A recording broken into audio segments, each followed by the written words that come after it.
What is up, guys, and welcome back to the channel. In today's video, I'm going to be letting you know how important is form and or lifting technique when it comes to building muscle, because I feel like a lot of people say you need to be using good form. It's all about perfect form, and I say this too. So I'm going to be diving into that today and letting you know just how important it is, what are the benefits, and what are some of the drawbacks.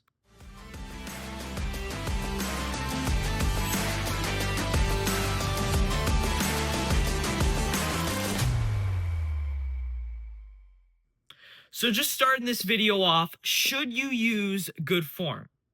I think that's pretty obvious. You should be using good form. I know, you every now and again, you see guys ego lifting in the gym. And I just want to state that training hard is a lot more important than good technique or good form when it comes to building muscle. Like, the biggest ego lifter is going to dwarf the person who has perfect form, but they're not lifting very hard at all. Because the main thing for driving muscle growth is we need to be training hard and we need to be doing an adequate amount of volume. Although I would say training hard is more important than doing volume. I think training close to failure or to failure, beyond failure, drop sets, this and that. Again, I made a whole video on if you're a beginner, or the different levels of the gym on where you should be pushing. But if you're an advanced level trainer, we got to be training hard. We got to be training to failure.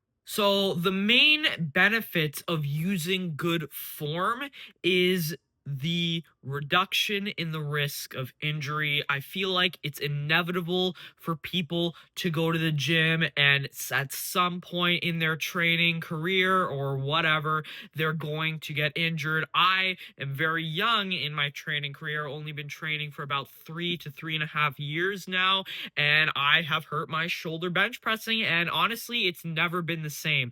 It's pretty much, it's healed now. I could do really everything, but bench pressing now always kind of messes it up a little bit when I start doing that again. So I kind of just cut bench pressing out of my workout routines altogether, replaced it with dumbbells and machines, as that, makes my shoulder feel a lot better. But was I using terrible technique? No. Now, was it the best? Was I pausing perfectly? No. But what improving your technique is going to do is it's going to reduce that risk of injury. Even though in the grand scheme of things, if you are ego lifting, your risk of injury is still low in the grand scheme of things, but relative to what it could be, how much lower it could be by using good form is astronomical. And you think, I've been tracking my workouts for like 2 years now. I've logged about 500-ish workouts, somewhere around there. I have to check the app I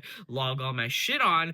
And I've only gotten injured once. So I think that's pretty good. But also, if you're like ego lifting and using bad form for all those 500 workouts, eventually the odds are not going to be in your favor. You're going to get injured. We saw injuries with like the Trent twins and all that kind of stuff. And when they were bench pressing, they weren't even using terrible technique. So it can happen even if you are using good technique. It's just the risk is a lot lower.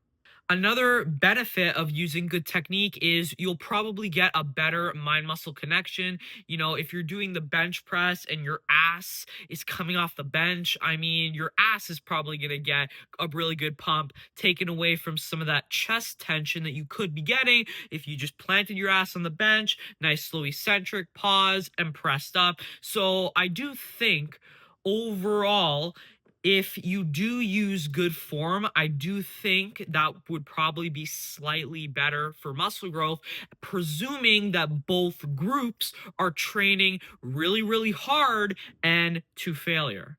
Now, one kind of major drawback, and it's not really a drawback if you're training hard, but that's the thing, when most people are thinking of picture perfect technique, that results in them not pushing certain exercises hard. So when we think of, let's say, a lat pull down, they'll be doing a lat pull down, and as soon as the technique drops off even a little bit, they end the set. And for me, or for many people, that is not going to be maximizing your hypertrophy hypertrophy because of the lat pull downs strength curve. It's a lot harder at the bottom than it is at the top. So you can bang out quite a few more reps after you just can't get the bar down to your chest again. So that's one of the other things.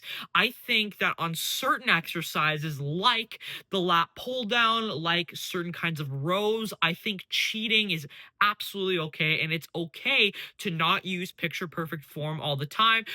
I do think you should start with picture perfect form, but after, you're doing your partial reps and you're getting closer and closer to failure, I do think using a little bit of momentum under control will benefit you and get you more gains than if you just stop the set right when your form kind of goes away.